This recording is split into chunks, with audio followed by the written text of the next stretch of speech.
Hey boys, welcome to a brand new series, and it's going to be a new career mode with the Manly Seagulls 2019 season. I did have to re-download the Seagulls team because there were a couple of players missing from my original teams I downloaded, but I didn't go through and update all the other teams with late changes and stuff like that because I don't know, I couldn't really find any real good teams to download anyway, but yeah, it's going to be the Seagulls. I'm keen for this season, dude. I'm keen for the series.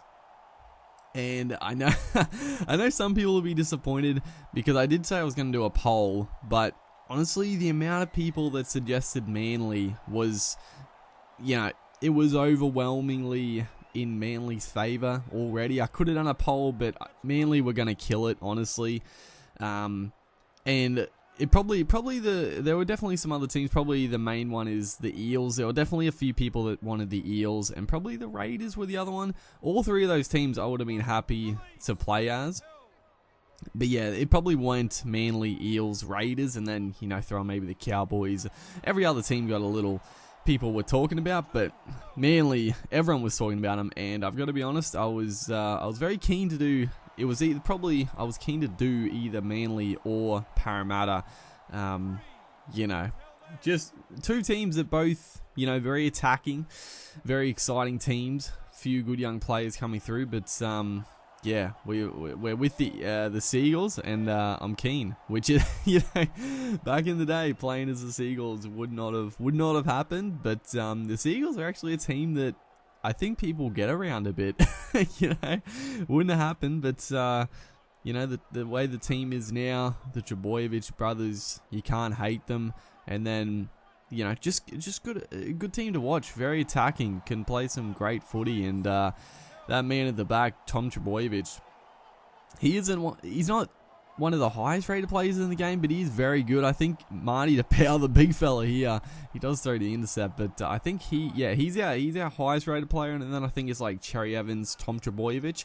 The team, it's not. I actually thought the Seagulls were going to be like one of the highest rated teams, but a lot of the players like Adam Fanua-Blake, I rate like one of the best props in the game. Like he's not that high up. Thompson, Curtis Sirenin, those guys aren't that high. Even Jake Trbojevic isn't rated that high as well. So yeah, it's gonna be good because it's not gonna be like a walk in the park. It's still gonna be tough, and we're gonna play attacking. So we're going to go into halftime, obviously starting out with the 9'S. It's going to be a 0-0 halftime score here, but promising signs in attack, mainly from our boy Tommy Turbo. Very, very dangerous, especially in the 9'S, but yeah, and it's good as well, like our full strength team, like there's a little bit of, there's probably one area which is a little bit up for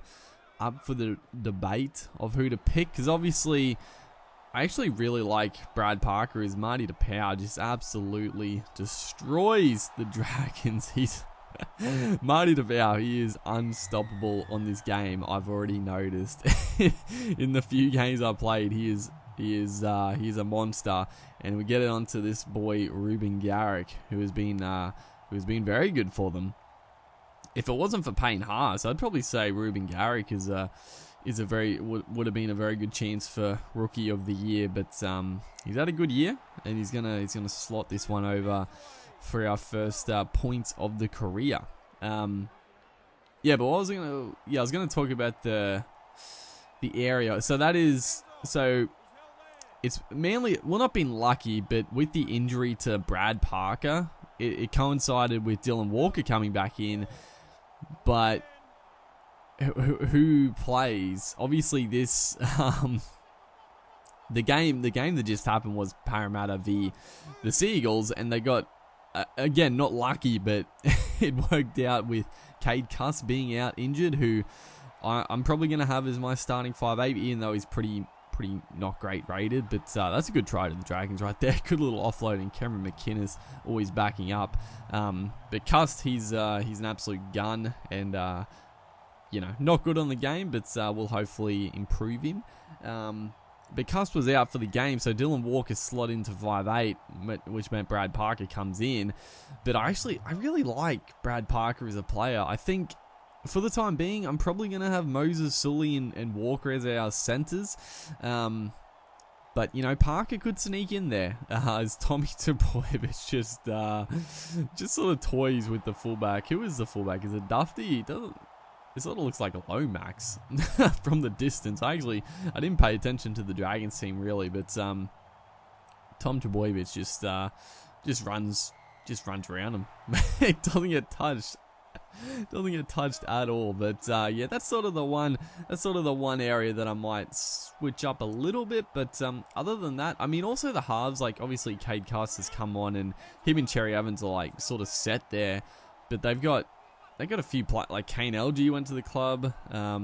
Lachlan Croker was pretty good at the start of the year. So, you know, there's some depth. There's definitely some depth. And then we got a absolutely outstanding forward pack. So it's going to be a fun series. You know, hopefully you guys are going to enjoy it. We are, you know, getting through the nines, and I'm keen to get into the full complement of players, because honestly, the Seagulls full strength team, and I've said this for a while, even at the start of the year, I was like, their forward pack is unreal, dude. Their forward pack is ridiculously good. So I'm keen, and throwing a bit of magic from Tommy at the back. Haven't even talked about it, but Daly Cherry Evans, you know, good as well on the game, as looking to attack here last play of the game. But that's going to wrap it up for this, the first episode in the Manly 2019 series. Hopefully you guys are going to enjoy. Make sure to like and comment, and I'll see you in the next one.